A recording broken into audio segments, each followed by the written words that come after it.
there's these red X's that I draw, whether I'm playing golf. If there's a pond on the right and you have a slice, you gotta say to yourself, I'm not taking driver here because I know what can happen. And so whatever you're doing, you have to have these rules, these commandments, as I almost like to call them, to keep yourself in check and refer to them often. And, if you break a commandment, we all seem to do that, you go back and you review. Welcome to the Stacking Habits Podcast with your hosts, David, Matthew, and Caleb. Our mission each week is to dig into the habits, rituals, and routines of guests who are living life to the fullest. But remember, knowledge without action is worthless.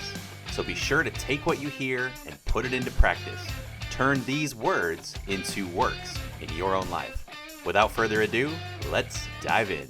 Well, hello and welcome to episode 18 of the Stacking Habits Podcast. I'm joined by my host, Matthew Osborne, and today we have a guest that is no stranger to us. He comes to us from the book flipping world, and we promise we're not going to bring everybody from the book flipping world in, but this guest is unique in that he has escaped the book world. Many people never quite reach escape velocity. They stay stuck in the world of books. Not that it's a bad thing. It's a phenomenal space to live in.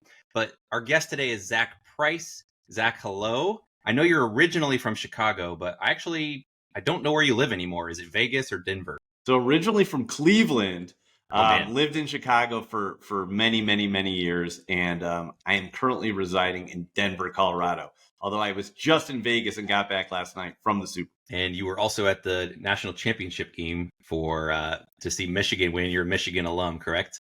That is correct. Was down in Houston, watched Michigan take it down. So Nice. Zack is a man on the move, and we'll get into some of those reasons. He's not wanted by federal law enforcement as far as we know, but we may dig into that on the show as well. So today we're not going to talk about book flipping. We're not going to talk, we may a little bit.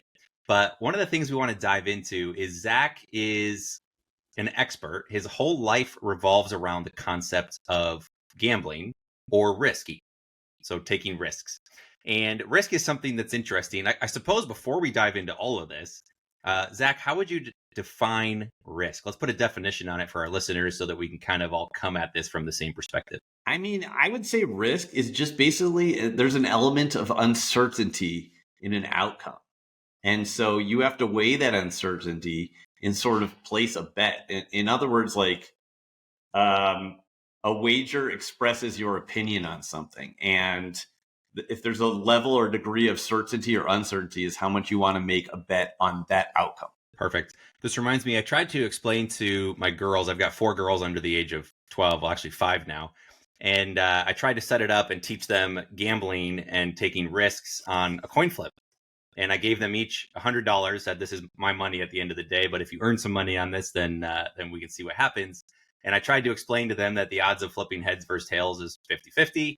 Therefore, if I gave them 1-to-1 odds, is that a fair wager? And, it immediately went over their head. I'm like, what if I gave you 5-to-1 odds and you got to call it? Still went way over their head. So we're going to save that till our homeschooling curriculum from high school. So I like that definition. Risk is anything that is uncertain. Matthew, do you have a different definition of risk as we dive into this? No, I think that's a good definition of risk. I was going to say right before we jump in, though, I wanted to say congratulations to Caleb. Caleb just had a little girl, not even a little over 24 hours ago. So congratulations, Caleb, on the new little one. It's exciting. And normally I would take some time off of work, but I've been on sabbatical for over a year and see previous mention of 4 girls under the age of 12 in the house. So I do not get much time with her except for early morning when everybody else is snoozing. So as soon as we're done recording, I'll be back snuggling with her. Well, you got some built-in Caleb, does this really work? Nice. I mean, the 3 of us are basically just friends chatting. I mean, we've been to a Nuggets game together and hung out at some conferences, played some golf. We've played a lot of golf together, so that's been fun. Define work. We're defining risk. I guess you got to define work. We're not getting paid for this yet, so it's not professional work at any stretch of the imagination. I mean, if you want to talk about work, I would say, unofficially, like doing something that you don't want to do, but you have to do. And so you put in that effort to get it done. I like it. That's sort of where habits come in. Habits are the pieces of work that you put in to get the desired outcome that you want. Again, even whether you want to do the thing or don't want to do the thing. So Zach, tell us a little bit about your current job today. We'll get into book flipping and some of your other starts back playing golf in high school, even based on our show notes. But what do you do today? What is the day job of Zack Price? Yeah, you could say my day job is I'm in player development for an online sports book, Fanatics PointsBet Sportsbook. We're going through a merger right now, but my role is basically to let people know about the brand and bring them on as players, and eventually get them to become VIPs and enjoy all the fruits of online betting in America today. So I take clients to Nuggets games and Avalanche games, and I do some analysis on the side and write a little article for our newsletter. So just everything sports betting. And for those that are listening that aren't aware, could you give just a 30-second overview? Because sports gambling used to be illegal. It used to be finding a bookie in your town and placing some bets, and there was a lot of shadiness going on. That's not the case anymore, right? Totally. It's the world has changed in sports betting. So in 2019, PASPA was repealed, which basically allowed the states to decide if they want to legalize sports betting. And it used to be only the state of Nevada had sports betting. So I would go out to Las Vegas as often as I could. I'd meet you out there once in a while, Caleb, and we would play some golf and bet on some basketball and some March Madness and golf. And that was all legal in Nevada. But as soon as I flew back to Illinois and you went back to Indiana, you could not place any bets. And so in 2019, New Jersey became the first state outside of Nevada to legalize sports betting. And now we're at, like maybe even 24 states already that allow it. Colorado's one of them, Indiana, Matthew's down in Arizona. You can do sports betting in any of those states. Perfect. It'll be a race between legalized marijuana and gambling to see which one gets to all 50 states first. I know. How many states did you say sports betting is right now? I don't know off the top of my head, but my belief, Matthew, is that we're going to get to 48 states outside of Hawaii and Utah. I think every other state will eventually legalize it. Right now, Florida just got legalized not that long ago. California and Texas are putting up a fight, but I think eventually we will see them legalize. Interesting. What's the reasoning for Hawaii? Utah makes sense. What about Hawaii? I think they just want to keep their tourism pure and based on the Aloha experience. I don't think they want people sitting inside with their phones. That makes sense. Off-brand, I guess, for the state of Hawaii. So Zach knows a thing or two about risk. That is your career, and you had. I know you still gamble a bit, although I know some of that's been limited because you've done so well. Can you give just a 2-3 minute walkthrough of what that looked like, and maybe some of your bigger wins or bigger losses even? Sure. Yeah. I would say I've scaled down my betting a little bit as I've just jumped over the counter on the other side to work for the sports book and, kind of getting into the industry and looking long term. But for a while, yeah, I was earning my income off betting sports, specifically the NBA and the PGA Tour. And, it's all numbers based, Caleb. So like, I guess I'm a numbers guy because if you gave me a handful of dried pasta and a pot of boiling water, I would say, how do I make spaghetti? But if you give me an odds screen with all the odds and the numbers, I could make a lot of money. And so I went into, it's just a natural thing for me. So I majored in economics in school, and I've always been all about starting businesses, and a lot of those businesses had to do with sports. And so put sports and money together, and that's just my thing. So I've made quite a good bit betting on sports, and even to the day I do some betting, as I did in the Super Bowl in Las Vegas this past weekend. But for the most part, I'm trying to get into the industry and make an impact there. So how do you differentiate? We'll stay on sports just for a few minutes here. How do you differentiate between a gamble and a risk? So a gamble to me is I like Rivian stock, and so I'm just going to throw money in it, and I haven't researched too much. I don't know what their cash on hand is. I don't know necessarily much about the future of electric cars, except they're cool, they're sexy, and I think the world's going that direction. How do you make that differentiation between that, like, hey, I'm assuming it'll be good and I'll just throw some money at it, versus a calculated investment versus a wager? So I guess let me reframe the question. How do you differentiate between investing and gambling? Or is it the same thing in your mind? Yeah, well, I do consider myself like a sports investor, not a sports gambler. So every bet I make is going to have, in my opinion... Wouldn't that be what a gambler says about themselves too, though? I have a pretty good track record. So, I like to say that I'm an investor, and every bet I make has an edge to it, where I believe that I'm gonna profit from that. I still look. I'm just like everybody else. I'll make a bet on my Cleveland Cavaliers or Browns to win the Super Bowl, which, by the way, they've never even been to a Super Bowl. But to answer your question, I would say anything with risk, you are taking a gamble, and so anything with risk is gambling. But there is positive expected gambling, and that's what I try to do. The expected value, like you mentioned the coin flip with your daughters, Caleb.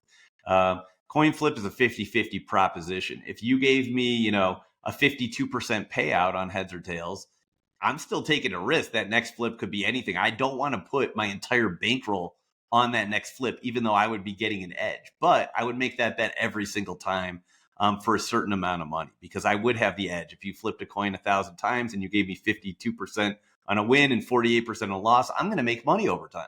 And so that might be the simplest way I can explain that is I'm taking calculated risks. Yeah, and to that point, you're still going to be wrong a lot of times, correct? Even in that example we talked about, you're going to be wrong half the time, but the times you win, you're making, two points of margin on your money. And so that expected value over time adds up. How are you wrong just as often as most other sports investors? I would say I'm even wrong more than most people, because what I'm betting a lot is futures. And so take a golf tournament, for example.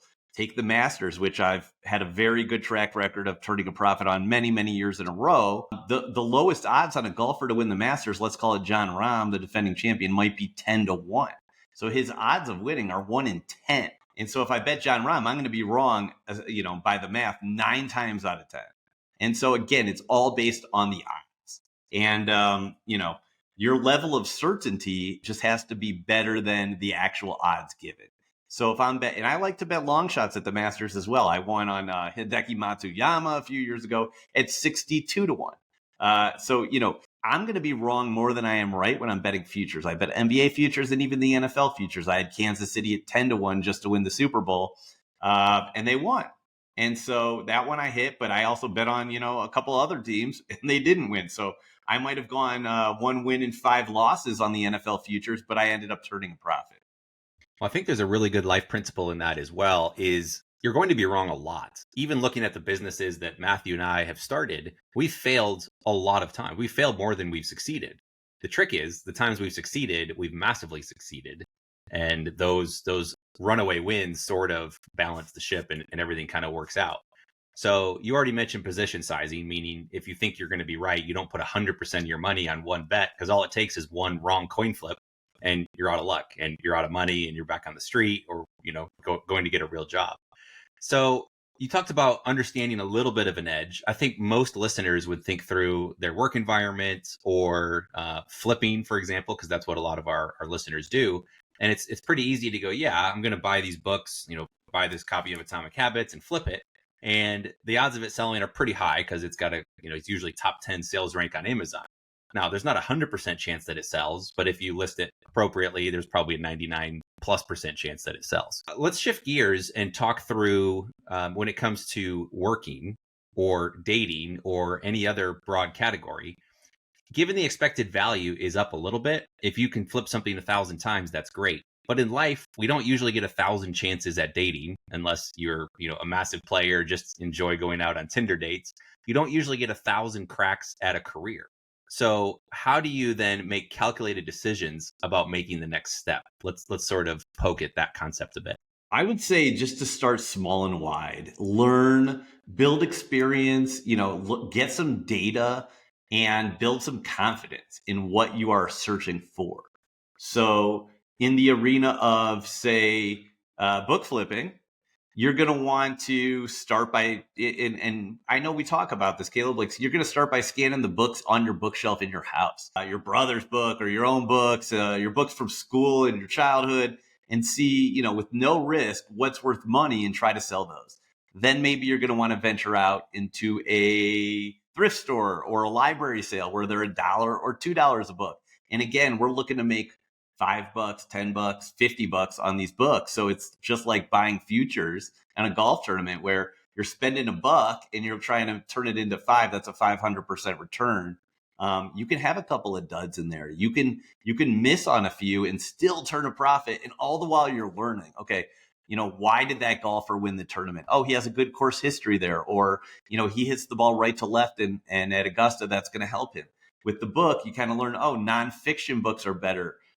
Textbooks are even better. Religious books sell really well. Children's books, they're not worth as much. And so you build that experience to where when you're ready, you can make bigger bets, and you can almost do it without an app like Scout IQ. You can almost eyeball an odds. I can look at a Masters board now, and I can know without digging into the research and historical data.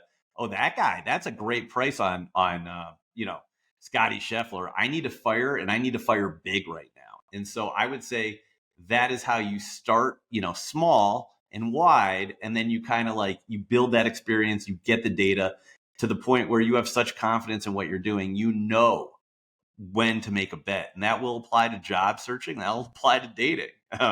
You're going to go and you're going to meet a lot of people and making friends. Like you're going to meet some shady characters, and you're going to meet some good guys. And when you meet somebody that you really get along with and you trust their values, you take that next step. Hey, you want to grab drinks, or hey, you want to go play some golf, get to know somebody, and you have confidence that this is going to be a relationship you could build.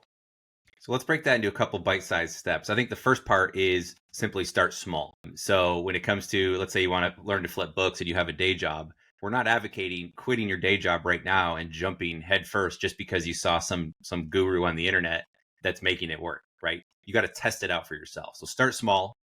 Keep the investment small. Our last episode, we talked through our other co-host, David, bought a Porsche, and he thought it was his dream car for so long.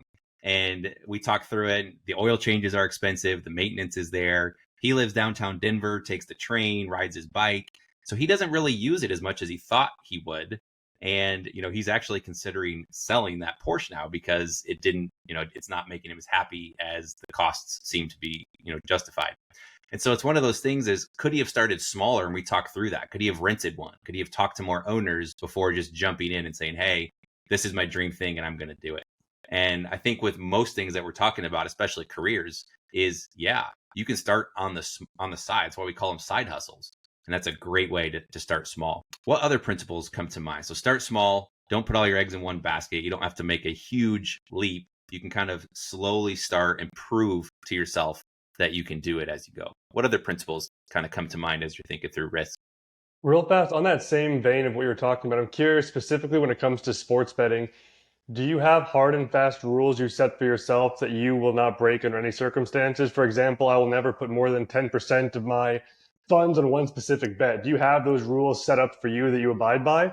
Or do you kind of play it loose as you go along with it?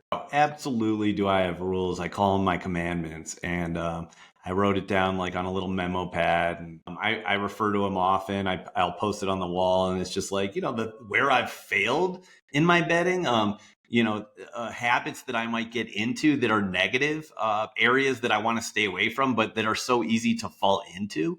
Absolutely. And you know what? We're all human. And, gambling in itself is a sin and a disease where you have to be responsible. And so, I do advocate for responsible gambling, but, we're all human, and the blood rushes and you want to make these crazy gambles. And so, I treat it like a business. And that's the number one most important thing when I'm sports betting as I turn professional is, I'm not just going on my gut instinct now. I'm tracking all my bets. And I have a limit size of, whether it's 2% of your bankroll or 5% of your bankroll, or, don't bet college basketball in the month of February, whatever it is, you learn where these disasters are. Or, I'm trying to think of the word I used with you guys right before the show, but there's these red X's that I draw, whether I'm playing golf, if there's a pond on the right and you have a slice, you gotta say to yourself, I'm not taking driver here because I know what can happen.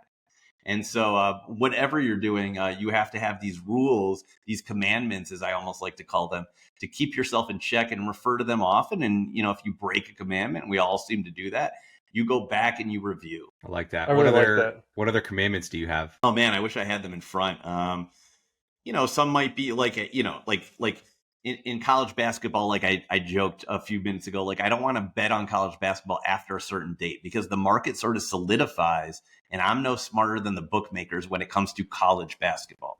And so I found myself just continuously breaking even, which to me is almost like a loss because it's a waste of time. And so after a certain point in the season, I just stopped betting college basketball. But then I'll be watching a game, or I'll see the schedule, or I'll see a line, and I'll say, "Hey, that looks pretty good." But the truth is you know what, Zach? Stay in your lane and make the bets that you know are profitable.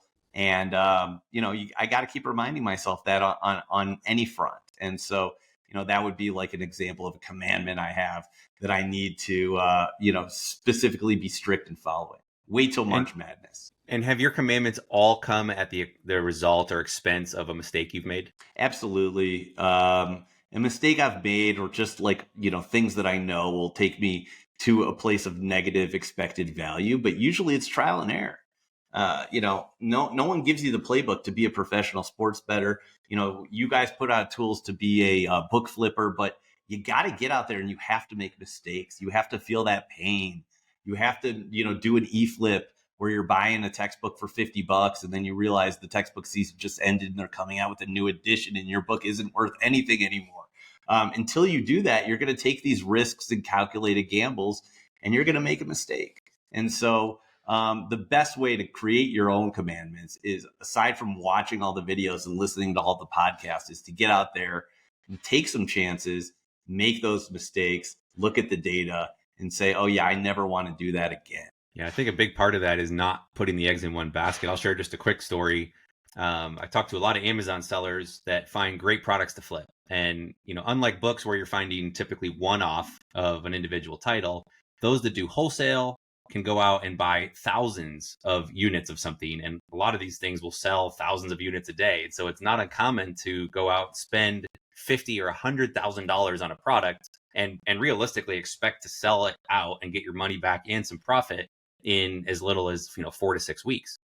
What's interesting though is I've talked to people that see these crazy opportunities and they started small, they started flipping a few items and then sort of found their niche and found their success. And success tends to compound. Once you find some success, that usually leads to the next level and the next level and the next level. But one of the mistakes I see, and I'm curious if you've seen this or if maybe I'm looking at it incorrectly, is they will take 100% of their money and throw it into this next big thing because they proved it with a small test order. And then they ramp up and they throw all their money. And let's say they're successful. They turn 50 grand into 60 grand. And then they say, hey, I'm going to roll the entire 60 grand back into it. And I usually caution against that because they're just one mistake. And the way I think about risk is exactly what you said. It's the chance that something uncertain happens. But I've heard risk described one step further, which is once you've factored in all the things that could go wrong, risk is whatever remains that you still haven't quantified. So there's always something that could go wrong. When you think about spending 60 grand on product, you wonder maybe it could be a fake product. Maybe the pricing could tank. Maybe the listing gets suspended. And something that happened to this particular user is their Amazon account got suspended. And so that wasn't even in the realm of possibility when it comes to risk. And of course, that's what happened. And all their money was tied up. And eventually, through lawyers and whatnot, they clawed as much of it back as possible. But you hear these stories, and that's one of the biggest challenges and problems I see is when people continually throw 100% of whatever they have into something because you're just one mistake away at that point. Do you agree, disagree with that assessment? Yeah, I would totally agree, Caleb. And we can relate this to almost anything, any of the topics we've discussed. So like with my sports betting, when I started specializing in NBA props, what I did is, myself and my math partner who helped me build a model to calculate the percentage of return on investment of my bets, is we called it building a thin, wide wall. And so what I mean by that is we would make bets, starting testing things out from $50 to $250 per prop. And based on the ROI we were expecting. And obviously betting at that level, no single outcome was going to take me down. And I was building data and experience, learning what is winning, what is not. And it turned out that by placing 50 there and 100 there, if I really liked one, 250 there, across the slate of NBA games each night over a course of, several weeks and months and obviously into a season, is no single event was going to take me down. And I was going to learn where am I profiting and where am I losing. And so it turned out that like a lot of my profits were betting unders on superstars points. And so that might mean LeBron James over under 30 points. And it turned out that the books made his prop pretty high for the most part, maybe even more than the data would show. And so I would start taking unders on superstars. But even still, I wouldn't make those bets. But once in a while, I would find, let's call it an error, or they call it a palp sometimes in the industry, something that just looked really good to me. Again, I wasn't going to take all the money that I've made and saved up and put it on that unless it was a no lose situation. But I would, up my bet. I would step it up, and I would know based on my experience and my data, that's where I'm going to place a bigger bet. But I never want to put myself in a position where I lose everything. And, let me just continue and talk about book flipping, right? So we talked about scanning the books on your shelves. You're going to go out to thrift stores and library sales for $2 a pop, $3 a pop. Then you might go to a bulk buy. You might find somebody who wants to sell their whole collection for several $100s or $1,000. You might then up it up to eFlip, where you're buying books at $25, $50, $100 a pop. Then after all that data, you're going to be able to trust your gut and know when it's time to make a bigger buy. So, in my case, I'm a book publisher. I was for many years. I started reaching out to big publishers. Hey, can I buy your overstock? And I would buy pallets of books. And then we got into Pallet IQ. And you're scaling up. I wouldn't suggest somebody, start with a bookshelf in your room, and then, for your office, like then move it into a home office. You don't want to buy a warehouse right away and put all your savings into a 12, 24-month lease. Get home office fills up, go to your garage. Garage fills up, let's get a storage unit. Storage unit is filled up, maybe get another storage unit, maybe a shared warehouse. And as you scale up and you see this is successful, maybe get your own warehouse. And that's how I would do it. I wouldn't just jump in, let's get a warehouse, let's get pallets of books coming, because then your time and your resources are going to be full. And if you make a wrong decision, you're in tough luck right there. So going back to the concept of principles, we talked about starting small, don't put all your eggs in one basket. Do you ever think about what happens if you need to pull the plug and just wind down the entire thing? So if you're going to thrift stores and you decide to stop selling, then that's pretty easy. You just stop going to thrift stores, and whatever inventory you have, you sort of have to unwind that. Now, if you have a warehouse and employees and a 3-year lease and internet that you've prepaid, that's a little bit harder to unwind. So do you kind of begin when you decide to take on new risk? Do you sort of think about, how do I extricate myself, or how do I quit? Absolutely. Famous movie called Rounders, the poker player said, always leave yourself out. And so a perfect example is what we just talked about. I used to go out to Vegas before online sports betting and bet these superstar LeBron James unders, and it continued with online sports betting, Joel Embiid and Luka Doncic, and betting the unders and making money. And you know what happened, Caleb? You guys probably noticed, Matthew, is scoring in the NBA started going up. And you can't just take unders on superstars as they're allowing them to score more freely. And what happened was I started breaking even instead of turning a profit. And like I mentioned before, breaking even as a sports bettor, you're actually wasting a lot of time, energy, and resources. And so I had to pull the plug on my little model that was successful for several years, because it started winning and losing, and I wasn't getting anywhere. And I just had to say, you know what? That's an edge that I don't have anymore. Time to find a new edge. And so how did you know? Yeah. How did you know, between your guts and the spreadsheets and looking at that, when was enough enough? Because I think a lot of people feel that, where even like Airbnbs, Matthew's sitting in one of his Airbnbs right now, and that's a trendy thing to get into. And at some point you start to realize that maybe it's peak capacity. There's too much supply. How did you know when it was time to pull it? Was that a spreadsheet decision or a gut decision? Well, the spreadsheet was telling me I was breaking even. And when you win, it feels good. When, I'm onto something. And when you lose, you're, okay, what's going wrong here? Let's just keep it going. And so you want a sample size. And so everyone in everything you do, the sample size might be different. With an Airbnb, it might be 3. With my sports bets, is I would make a variety of bets on a variety of games. And again, sample size. If I made a bunch of under bets on, one game where the Lakers played the Mavericks, and I had Anthony Davis and LeBron James and Luka Doncic unders and Kyrie Irving unders, and the game went to double overtime and they all end up scoring more, I don't want to use that as my example. But over time, with me, I'm trying to think of when I pulled the plug. It might have been like 8 weeks, 2 months, like where I just noticed like I was just treading water. And why is that? Scoring's up and my model isn't calculating, for the recent games as much as it is for historical data. I need to just take a step back and stop this betting. You can always scale down. I could just make my bet smaller and kind of use that to look at the data or just backdate the data. But definitely after, in my experience, let's call it 6 to 8 weeks of not turning a profit, I realized, something here is off and I have to recalibrate and, actually pull the plug on this project so I can focus my time, a limited resource, into something where I know I'm going to make some money. Yeah. So knowing your numbers certainly factored in, and having some sort of a review process where you go back and reflect and analyze and say, hey, this thing's worked well for years in your case. Could be the same thing in books. Maybe everything's worked fine in the past, but something slowly begins to change. And if you're unwilling to reinvent yourself and find the next thing, we hear about this in the stock market all the time. I used to day trade stocks. I lived in China for a summer. I think Matthew and David didn't know that. We were chatting one time. They're like, what? Go back to that. It wasn't that glamorous. It was a college internship. But when you trade stocks, you tend to find edges, exactly what you talked about. Unders on superstars. You might find that you can go in and scalp trade or swing trade or do certain things. And I'm not an expert by any means, but you could go in and find these little edges in the marketplace. But eventually those edges, everybody starts to find them. And then that edge sort of balances out and it's gone. So one thing I've heard too is we all have those stocks. Like I bought Amazon stock 15 years ago. And of course, if I was smarter or had the foresight, I would have bought a lot more and sat on it instead of flipping it when it went up, 20%.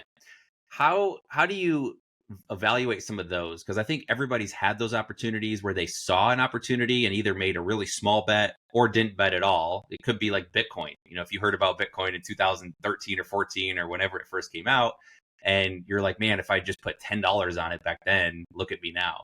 How do you think through those? Do you allow that to serve as a data point for you? Or do you just kind of say, hey, younger Zach didn't know that, I'll just cut him some slack? Yeah, so I see this all the time from friends, clients, just on TV in the stands of the Nuggets games.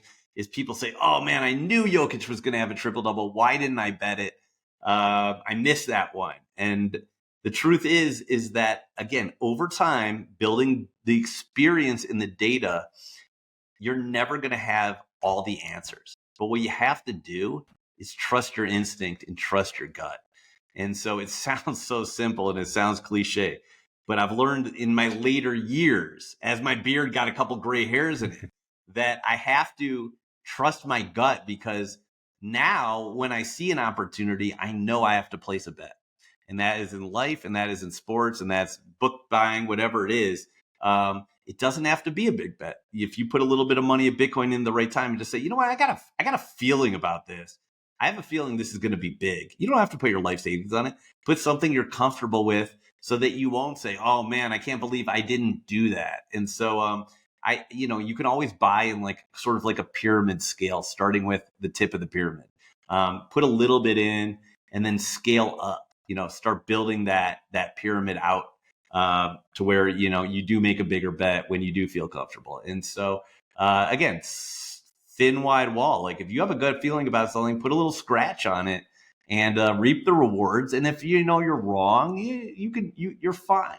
So I think my main lesson is trust your instinct and trust your gut. Once you have that data and experience built up, you're ready to place those bets when you feel them. And I think those data points, when you go, man, I missed out on Bitcoin, or I missed out on Amazon or Apple or whatever stock you want to fill in the blank with, I think those, just like your commandments where you've learned by being wrong, I think the same thing can serve you, where you go, man, I had this gut feeling, I didn't act on it. That's okay. I now have this data point and I know what to look for the next time around. So I do have one concept of, I would say, gambling. I don't gamble a ton. I messed around in sports a bit, partly because I've met you and some other people that have been really deep into that world. And it's sort of fun. It scratches an itch. But for me, I don't want to go that much into the numbers. Again, I look at we talked about it in a different episode, but where I made money last year was on things I knew, working with libraries, flipping some colleges, buying book collections, like things that were in my wheelhouse, selling spreadsheets. Where I lost money was day trading stocks because I got greedy, right? I thought I had an edge and I threw more than I should have. All the principles we talked about, starting small, testing a wide variety, tracking your numbers, not putting more than 2 to 3% of your net worth into one individual bet. I think I broke all those rules. But one principle of gambling that tends to happen is I've played a few rounds of blackjack, and I'm a nerd. I studied basic strategy. I know what to do in all the situations. And I know that the house still has an edge because you can't really count cards anymore because they deal with 6 decks. But regardless of that, one thing I've found is that stuff tends to be streakier than you think. And so you think a typical hand of blackjack is roughly 50-50. You're going to win half, you're going to lose half. It's almost a coin flip. And so what you would assume is that you're going to win. If you play 10 hands, you're going to win 5 and lose 5. Maybe you'll win 6, lose 4. But what really happens is over 100 hands, you're going to have stretches that are bigger than you think. Same thing with a coin flip. You're going to have 6 or 8 or 10 in a row that go your way or don't go your way. So one thing I've found is I get frustrated. I know that's what the casino wants to happen, where I'm like, hey, I'm playing along. I'm just playing the $5 minimum. Actually, someone else that was in Vegas for the Super Bowl said it was $500 minimum hands for blackjack, Right. which that's a lot steep. But I'm going along playing my game and I lose like 3 hands in a row. My brain tells me, okay, that's pretty unexpected. The odds of me losing 4 or 5 or 6 are pretty low. So I'll start ramping my bet size up. And what happens is the streak continues. So do you see that? And how do you protect against that? Because I've certainly run into that myself. Yeah, this is such a great concept. So I'm going to give a quick shout out to my friend Sunil, a mentor of mine. He told me about an experiment done in a classroom at college. Professor said, I'm going to split the class up into 2 groups. You're going to get a coin. So we'll go back to the coin flip with your daughters. One of the groups is going to get a coin, and they're going to flip it, call it 50 times. And they're going to record heads and tails on a piece of paper. And the other group is just going to write down a random heads, tails, heads, tails. And the professor said, I'm going to be able to tell you which group had the coin and which group just came up with heads or tails. And the reason why he knew and he was able to do it is because when you're flipping the coins, you're going to get a streak of like 7 in a row, heads or something like that. But the group that was just writing it down, they never wrote down heads, heads, heads, heads, heads, heads. They just mixed it up. And so the professor knew when he saw that streak in the middle of 50 or 100 flips, that was the real coin. And so I think this is a great lesson for everybody to learn. And there's a thing called the martingale principle, where the martingale style of betting in blackjack or anything, which is where you make a bet, and if you lose, you double it. And if you lose, you double it because you think a 50-50 proposition, you'll eventually win. Well, that's a dangerous way to bet because you do hit those streaks. And the human nature is to chase your losses. And so I like to say, chase your dreams, not your losses. Because when you start losing 3, 4 in a row, you want to double and press. But the truth is that every single individual coin flip, blackjack hand, sporting event is an individual outcome. And so every time you flip that coin, it's 50-50. And so if you get 4 heads in a row and you think, the roulette wheel, they show you the numbers on the roulette wheel in Vegas, and they show you and you see a wheel that has 7 black in a row, your instinct is to say, oh, I got to bet red. But the truth is that next spin, it's 50. Well, it's less than 50% because there's a green 0 in there. 48%, 47% red, 47% black, a couple percent on green on that spin. And so if you're just going based on the historical, flips on these coins on the roulette wheel, you're not really making the bet on that next outcome. And so, human nature wants to push it, and we all have felt that before. But whether it's stock trading or sporting event, flip of a coin, roulette spin, you got to take the next event as an individual outcome. I think that's interesting. Once you understand that principle, where you're going to get, in your case, 7 heads out of flipping a coin 50 times, which seems irrational. You don't think that would happen, but it tends to happen. I think once you understand what reality is, that allows you to make some better decisions along the way. Because in our own, fail or not foolproof, whatever the opposite is, fallible minds, we miss out on a lot of those things when it comes to risk. So this has been a good deep dive into the concept of risk. Let's wind things down a little bit. Matthew, do you have another angle or two you want to take this? I was curious, do you have you talked about the commandments for your sports betting. Do you apply that same thing to other parts of your life at all? Do you have habits at all that you apply that to? Because my mind immediately went to a few episodes ago, we were talking about how we should set up these kind of almost commandments in our lives for habits as well of, hey, I'm allowed to miss one morning of waking up, but I can never miss two in a row. Or I'm allowed to skip the gym one day if I don't feel like it, but I can never skip the gym 2 days in a row. And kind of setting up those commandments, like you said, for betting, but for a habit or a goal or something we're trying to chase. Do you apply that to other areas of your life as well right now? Yeah, I do. And with something like sports betting as a business, like I want to be really strict on my commandments, because slipping up on a commandment with sports betting or in business can really have destructive consequences. Same with life, but like, look, everyone's different. I follow a Bill Belichick quote, "No days off," right? So when I get up, I'm grinding every day, whatever it might be. Monday through Friday might be the day job. On the weekends, it might be, get your butt out of bed and hit the driving range or whatever it is. I think everyone could use some commandments in their own life of where they find themselves slipping up. Or none of us are perfect, and we all have our faults. So just knowing your own personal self, right? Knowing your faults, I guess we could just say, is like a habit that you would want to pick up, and set some ground rules for yourself. Tim Ferriss and his cheat day of eating, right? Like, 6 days a week, I'm going to be healthy because I know that on Sunday I'm going to get, fast food and pizza and drink Coke all day and have Snickers bars. And that kind of gives you that leeway to let you, fire off on your commandments. And even with sports betting, maybe it's that, you might not take it as serious as me, but you want to be profitable. Maybe it is, I'm going to work as hard as I can. I'm going to grind out my profits. And then when it comes to the Masters, I'm just going to have a little fun. I know I'm going to be able to bet my long shots on that tournament. So just, Zach, keep it disciplined. But when you get to the Masters, you're going to be able to take a guy who's 100 to 1 or 200 to 1 and go for it. And if you lose, that's okay. So I would say in all parts of life, you got to be disciplined and give yourself a little bit of leeway. Yeah. This is sports betting specific question, but I'm curious. A lot of times, if you look at stock trading and people teaching how to do day trading, almost always they recommend starting with a paper trading account, getting used to it, and slowly working your way up from there. Does that exist in sports betting? Or when people are coming to you, do you say, hey, start with the paper trading type thing, but paper sports betting at first? Or is that not the same type of thing with sports betting? Yeah, great question, Matthew. Absolutely, you can paper trade. There are tons of apps out there where you can just like track your bets, and you can actually look at the live odds and kind of like, a lot of people will bet $50 there, $20 there, $100 there, and they keep track of it in an app. Well, you don't have to make the bets. You can just track it. And so Action Network has it. There's an app called Bet Stamp, where professionals or touts or just normal bettors can track their bets. So you could just track it on there and keep track of your profit and losses. Again, start with that. Absolutely would recommend starting with just tracking your bets and seeing where you are winning and where you're losing. If you don't want to do it like that, let's just like do a realistic way to track your bets.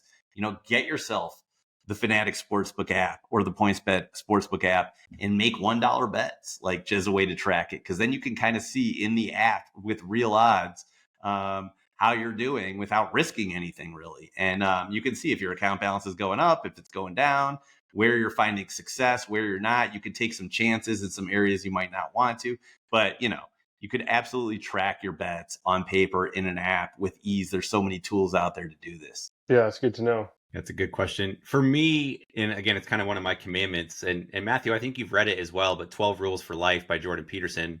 And I think he had to follow up 12 more rules for life because 12 commandments wasn't enough. He must have made enough other mistakes to have to write another 12. But I think it's good to have those. Often when it comes to habits, it's easy to let yourself off the hook and say, well, I don't normally gamble, but Super Bowl's coming up. I want to jump back in. And when we set rules, then it just becomes easier. And we talked a lot about it in our last episode too, is what are ways you can add friction? So for me, I got into sports gambling a little bit because they had some of the no risk offers. So you could put up to $500 down. I think this was a couple years ago. And if you were wrong, they'd give you your wager back in the form of credit. And then you could find something that was, 10 to 1 odds in your favor, bet all of it and most likely get it all back and cash out and be done. Well, it just so happened that I put, I think I put $200 down on something on a long shot because I was like, might as well. and that long shot happened, and I ended up with like $1,200. And then I'm like, hey, it's house money. And I started gambling a fair amount with that money. And again, it was all off $200 originally. Didn't really matter. But for me, what I found was I would bet on college basketball because that's my thing.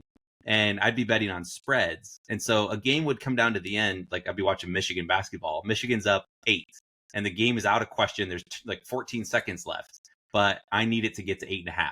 So I need them to get one more point. And I can just feel my heart rate going crazy. And it's like the outcome of the game doesn't matter anymore. But I'm getting emotionally tied up in the fact that I hope they like get fouled and get a chance to shoot more free throws and make at least one of them, and the other team doesn't drain a 3 at the end. And so I looked at my energy and how much I was spending there over making, $30. It wasn't going to change my life. It didn't really matter. And so I actually set a rule for myself and actually deleted. I think I had DraftKings, but I deleted it, cashed out, and I don't sports gamble. And I keep, I run across you and some other people, and I'm fascinated by it because I know there's numbers involved. But for me, I just have a simple rule now: is no sports gambling, and that just makes it easy. I don't have to think about it. Even with the Super Bowl, I got some inside intel that I think the Niners got the call. They were going to call tails. I don't know if you could bet on that or not. I didn't even look, and sure enough, they did call tails. I think they were wrong, but even when you get these insider knowledge or concepts, it's like, you know what? I'm not going to break my rule because I know that it's going to waste my energy, waste my resources when I'd rather spend that building businesses. So Matthew and Zach as well, I think the rules are really important when it comes to anything. Yeah, and Caleb, I do want to point out, because I do really strongly believe in responsible gambling, is that these apps, these sportsbooks apps, they do have areas where you can set time limits. You can set deposit limits. And so you got to know yourself, and you set these limits, and you won't be able to access the app or deposit more, which I think is really important.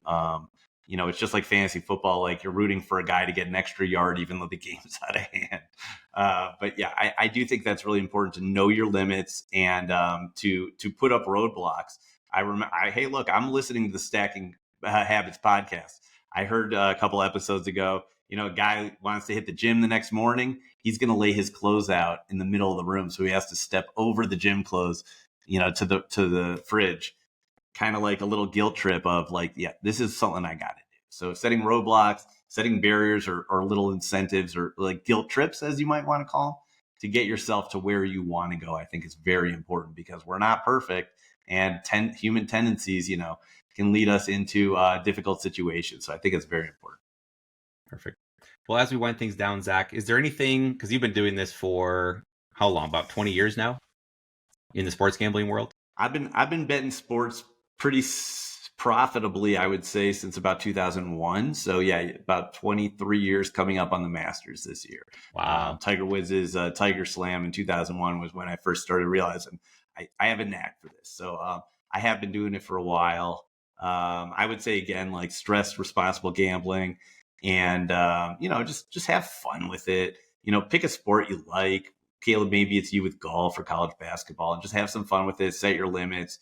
Go in knowing how much you're willing to lose and how much time you're willing to spend. Go in the app settings, set those up, and then just have some fun with it and enjoy the games. Sure. Well, Zach, if you could go back 20 years knowing what you know about risk and the rules that you've set up today, what is one thing you wish you could tell 20 years ago, Zach, about risk? Well, I said it in the middle of the podcast. I would say chase your dreams, not your losses. But, just everything is a number. You can make your calculations, start small, have fun. If you see yourself successful with risk, and look, life's a gamble. Everything we do, from flipping books, betting golf, playing golf, starting a business, meeting someone at a networking event, decide if you want to follow up, going out on a date and seeing if you want to get in a relationship. You're not going to get married. You're not going to get, hitched the next day. Just feel things out, build that data, build that experience. And then when something good happens in your life, something good pops up on a betting board, when to make that bigger bet. Perfect. So start small, track your wins, make sure you don't put all your eggs in one basket. Well, Zach, thanks for coming on the show. Thanks for diving into risk. Hopefully we gave some good insights onto how to think about risk that people can apply no matter what walk of life they're in. If someone wants to follow up with you or learn more about sports gambling, how can they track you down? Yeah, absolutely. Just visit my website, zackprice.com, ZACK Price, ZACH, however you want to spell it. You're going to get to me somehow. I'm on Twitter at Zackonomics. I put out some of my picks and talk sports, talk gambling, talk life, talk business, talk golf, anything you want. My DMs are always open. Perfect. And as always, this is not investment advice. We don't have lawyers, but if we did, I'm sure they would say, bet responsibly, be careful, all those things.